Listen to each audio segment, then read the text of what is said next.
Assalamualaikum. Assalamualaikum Bang Togar. Mana orangnya ya? Mungkin masih sholat, belum pulang. Kita tunggu aja Pak. Mungkin Bang Togar masih sholat subuh. Kita tunggu.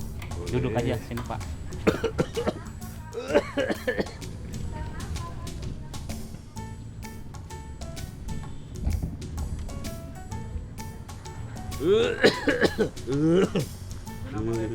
Waalaikumsalam. Maaf Bang Togar, subuh-subuh kami ganggu. Bocor ban kami. Gak apa-apa Bang. Sebentar saya periksa dulu ya.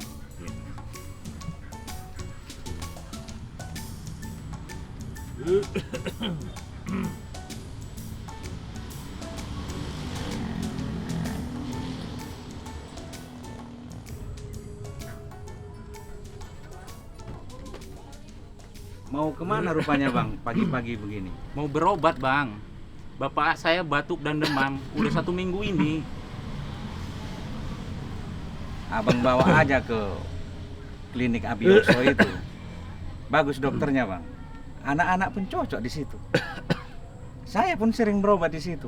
Nah, mudah-mudahan sembuh Bapak ini. Tidur aja Bapak dulu situ. Ayo Pak, tidur. Terima kasih dok. Situ aja.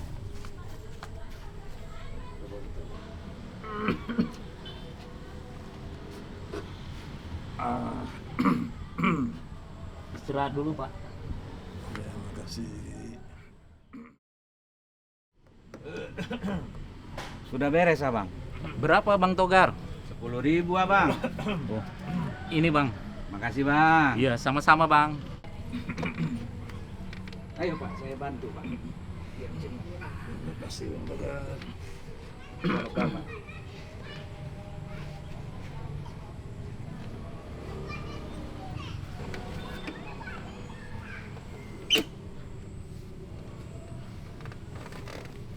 Cepat sembuh ya Bapak. Terima kasih Bang Togar. Makasih Bang Togar. Terima kasih ya Bang.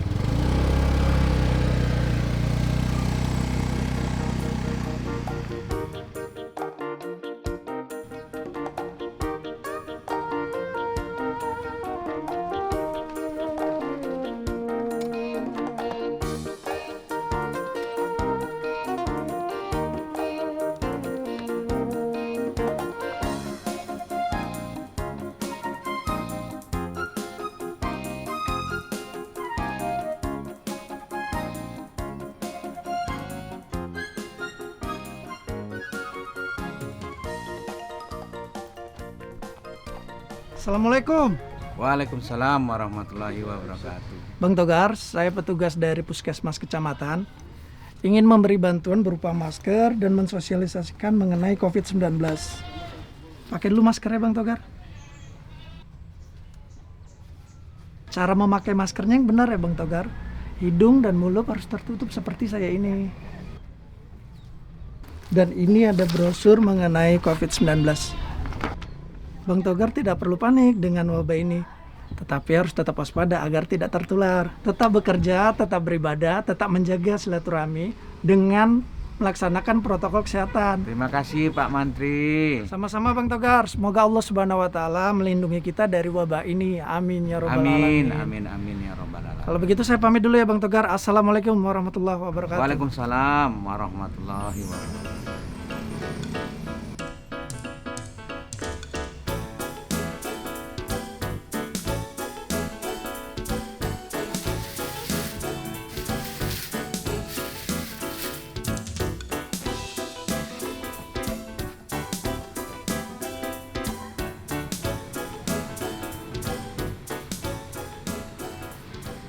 Yang aneh lah hari ini.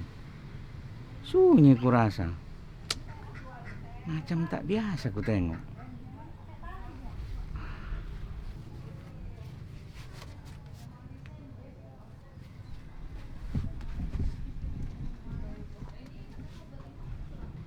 COVID-19 dapat ditularkan melalui batuk dan bersin-bersin atau melalui benda dan permukaan yang terkontaminasi oleh orang yang terinfeksi. Gejala bisa ringan, muncul bertahap, bisa juga demam, rasa lelah, batuk kering. Kadang-kadang hilang penciuman dan pembauan. Alamak. Bah, masih menyengat ketiakku ini. Berarti normal aku ini. Pada kasus berat akan mengalami gagal napas, bahkan sampai kematian. Bah, bisa juga mati gara-gara COVID ini. Bahayalah penyakit ini. Orang lanjut usia dan kondisi seperti kencing manis, darah tinggi beresiko besar mengalami keparahan. Pengobatan. Belum ada vaksin dan obat spesifik untuk mencegah dan mengobati COVID. Pencegahan dengan melaksanakan protokol kesehatan. Memakai masker. Udah aku pakai masker. Mencuci tangan. Jaga jarak, hindari keramaian. Kalau cuci tangan, seringnya aku sholat. Bukan tangan aja ku cuci. Hidung, mulut, wajah, lengan, kepala, telinga, dan kaki. Aman lah itu. Berarti tinggal jaga jarak dan hindari keramaian.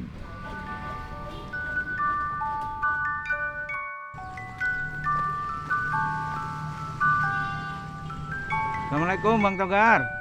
Waalaikumsalam warahmatullahi wabarakatuh. Pak Haji. Bang Togar, Bapak ini Pak Mantri, petugas dari Puskesmas Kecamatan. Beliau ingin menjelaskan kondisi Bang Togar saat ini.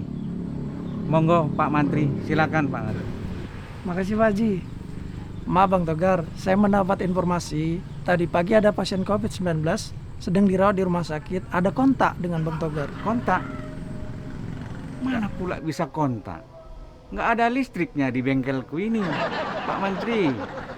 Bukan kontak listrik Bang Togar. Kontak erat itu ketemu atau tatap muka atau berdekatan dengan kasus probable atau kasus COVID-19 dengan radius 1 meter dan jangka waktu 15 menit atau lebih. Bisa juga dengan sentuhan fisik seperti bersalaman, berpegangan tangan, dan lain-lain. Bah, jadi bapak yang tadi itu COVID. Matilah aku. Macam mana nih Pak Haji? Ketular lah aku itu. Petugas kami akan melakukan swab dan mengambil sampel dari mulut dan hidung Bang Togar. Jangan Pak Mantri. Kalau tombak, parang, pedang, anak panah pun aku nggak takut. Tapi kalau disuntik, takut aku. Janganlah disuntik aku Pak Mantri. Bukan disuntik Bang Togar, tapi di swab. Permisi Bang Togar.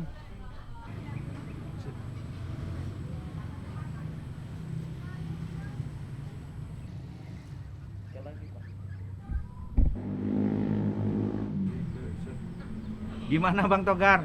Sakit? Nggak sakit Pak Haji. Tapi nangis kita dibuatnya.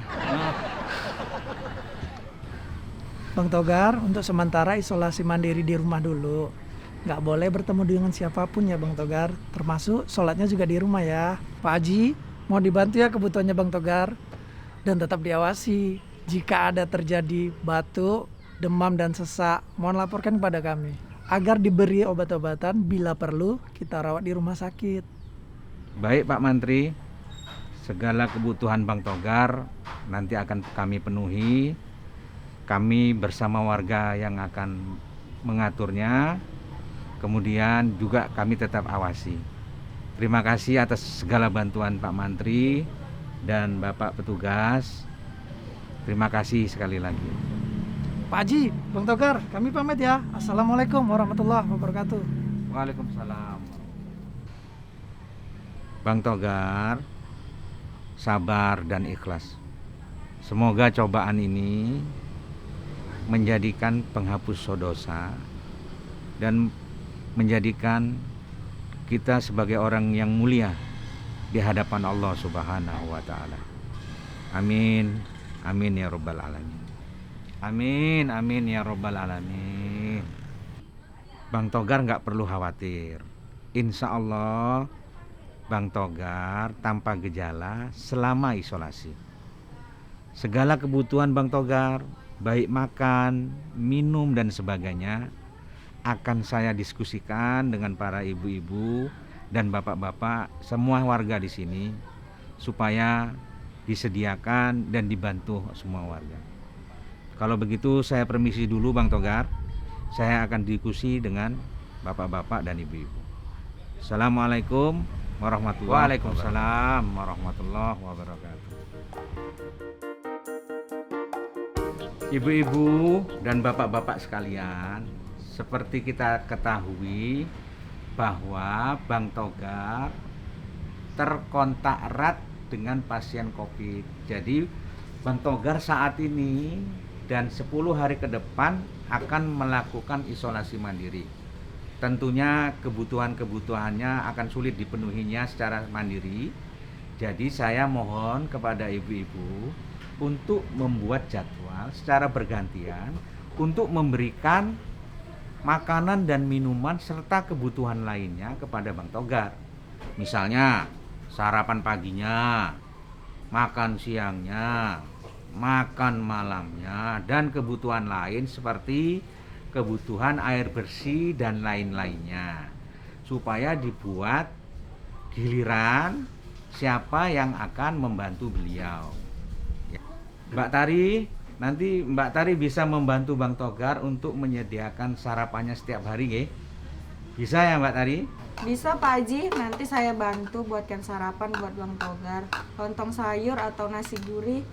Bisa. Nah, bagi ibu-ibu yang ingin membantu lebih, nanti kita sediakan tepatnya di depan kediaman Bang Togar. Monggo, silakan kalau ada yang mau membantu lebih, langsung saja diberikan. Nanti kita siapkan tempatnya. Jadi nggak boleh ketemu langsung sama Bang Togar. Ini harus dimengerti. Dan tempel ban Bang Togar pun sementara ini tidak menerima pelanggan yang akan melakukan penambalan ban. Jadi harap dimengerti ya ibu-ibu. Walah Pak Haji, warga rame-rame kayak rak jemput paksa mayat yang kena COVID nang rumah sakit. Piye iku ya, wedi aku. Ya udah, duduk dulu Mbak Nur. Duduk dulu. Ayo. Assalamualaikum Pak Haji. Waalaikumsalam warahmatullahi wabarakatuh. Mas Dedi, ada apa ini kok pada ribut-ribut mau ke rumah sakit? Begini Pak Haji, paman saya meninggal di rumah sakit. Jenazahnya tidak boleh kami bawa pulang, katanya kena COVID. Padahal biasanya sakit jantung. Kami mau mengajak Pak Haji untuk ke rumah sakit untuk menjemput paksa mayatnya. Iya Pak Haji, winginane pun nenek wong anak bayi omongnya kena COVID. Mas Dedi, Ibu, sing sabar ya, sing ikhlas. Ayo duduk dulu Ibu. Mas Dedi juga bajunya dipakai, maskernya dipakai, rokoknya dibuang dulu Mas Dedi. Monggo duduk dulu, tenang-tenang. Ayo Bu, duduk. Ayo duduk, silakan. Bapak-bapak dan ibu-ibu sekalian, bahwa COVID-19 ini sudah mewabah hampir ke seluruh dunia. Dan COVID-19 ini bisa menyerang siapa saja, termasuk saya, termasuk kita semua yang ada di sini.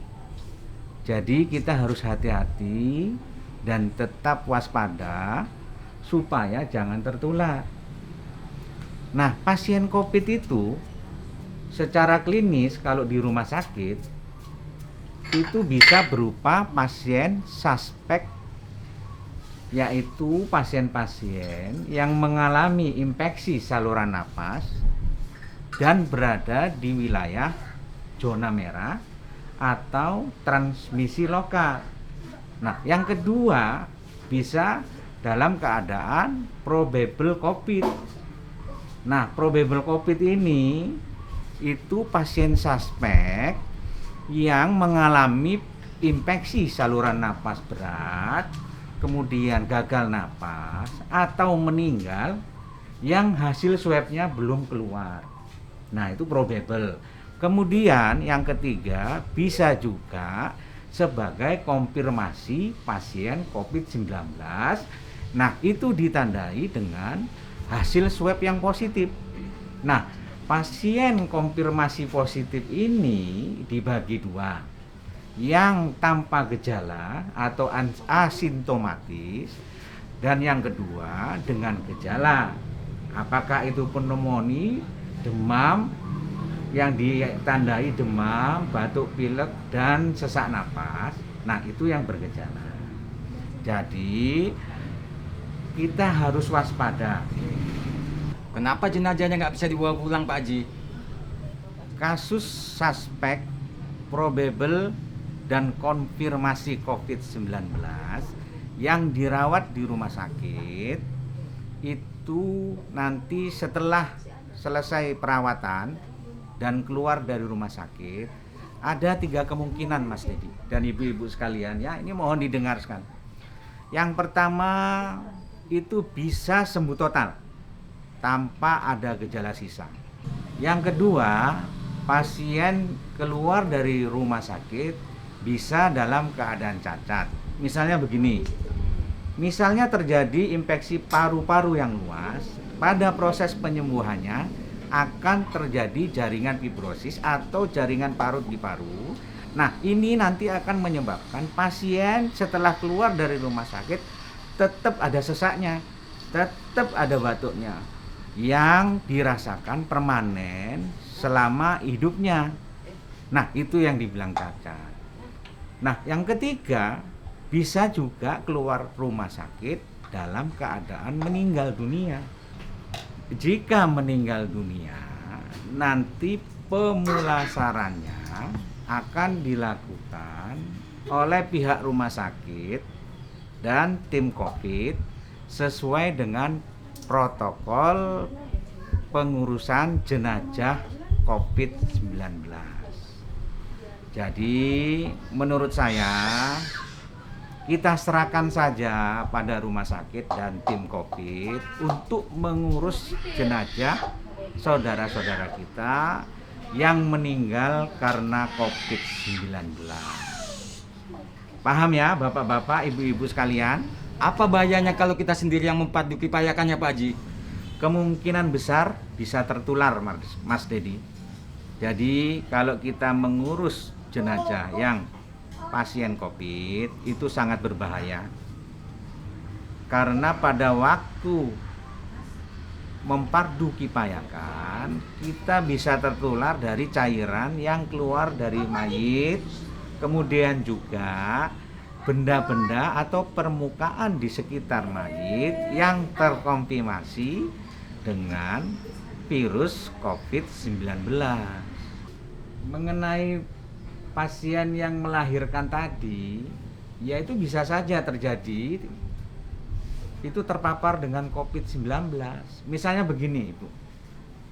Dia datang mau melahirkan, ternyata dia pernah kontak dengan pasien konfirmasi positif COVID atau probable COVID.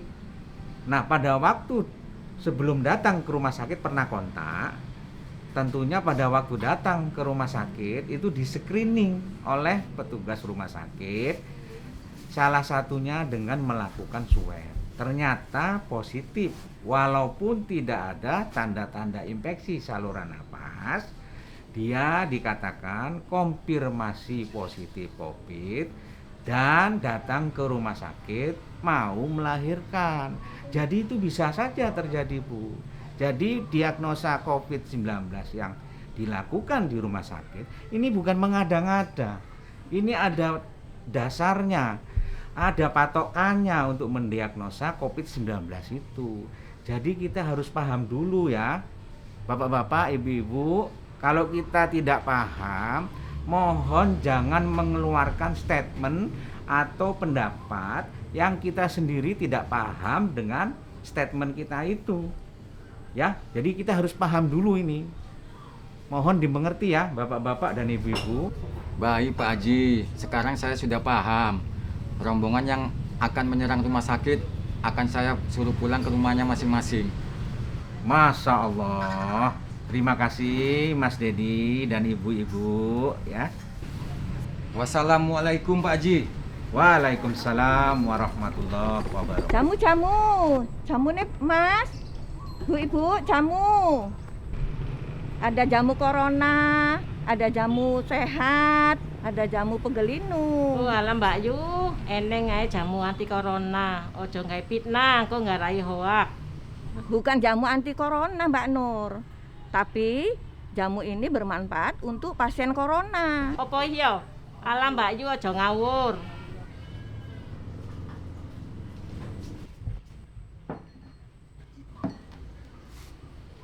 Ini campuran jahe temulawak untuk meningkatkan daya tahan tubuh. Dan yang ini rimpang temulawak, gula untuk meningkatkan nafsu makan. Lah ini jamu apa Mbak Yu? Ini campuran biji pala dan madu untuk mengatasi susah tidur. Ketiga jamu ini sudah direkomendasikan Kementerian Kesehatan sebagai obat tradisional mengatasi pasien COVID. Loh iya toh, aku tak tuku piro hargane Mbak Yu? Kalau satu paket harganya 10.000 Mbak Nur. Ayo ibu-ibu, siapa berminat jamu coronanya? Saya pesan 2 paket Mbak Yu. Saya 1 paket aja Mbak. Saya 1 paket juga ya Mbak Yu. Sari rapatnya sekalian ibu-ibu. Sudah Mbak Yu, jamu coronanya aja dulu. Nanti campur-campur malah jadi sumbat.